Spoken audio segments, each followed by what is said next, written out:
Well, it was, we called it Hollywood OPSEC, about how operational security works in Hollywood, but really we kind of went all over the place because the point is that it's not just an issue that Hollywood has to deal with, or operational security within filmmaking or things like that. It really is something that applies to everyone because we're all on the cloud, if you will. We're all, it doesn't matter whether it's Hollywood or whether, as I put it, whether it's a journalist's, story, whether it's a startup founder's idea and vision, whether it's a filmmaker's vision.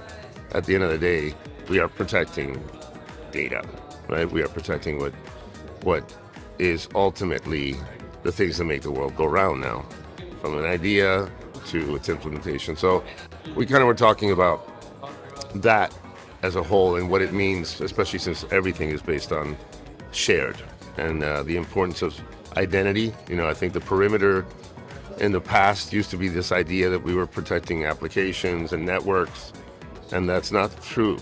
What we protect is identity, because everything is based on identity. Most hacking happens from somebody stealing credentials. And then when somebody steals credentials, the system is doing exactly what it's supposed to do.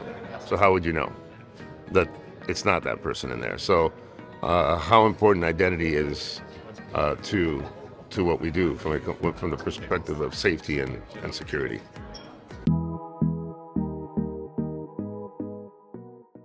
Well, yes. I mean, luckily, most of first, I'll say this. Keep in mind that we are, think of it as if you're in the park.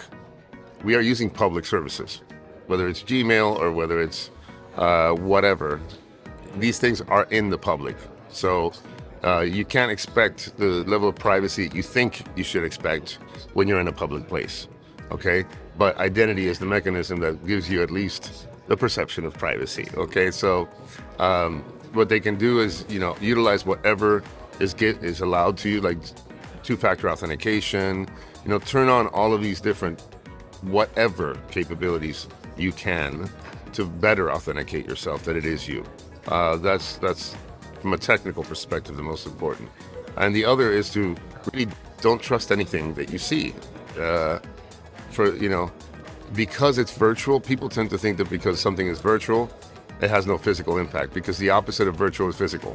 But that's not true at all. In fact, the virtual has more of an impact on our lives, physical lives, than the physical sometimes does today. So don't trust anything you see on a computer.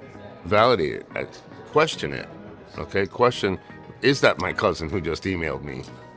Is that, the great majority of what's happening today has to do with just fooling people. It's not some exotic technical flaw that the hackers are using. It's really a matter of using psychology against you. We are the weakest link, and in fact, I know that you're into AI too. AI is learning to weaponize that weakness even better. So question everything.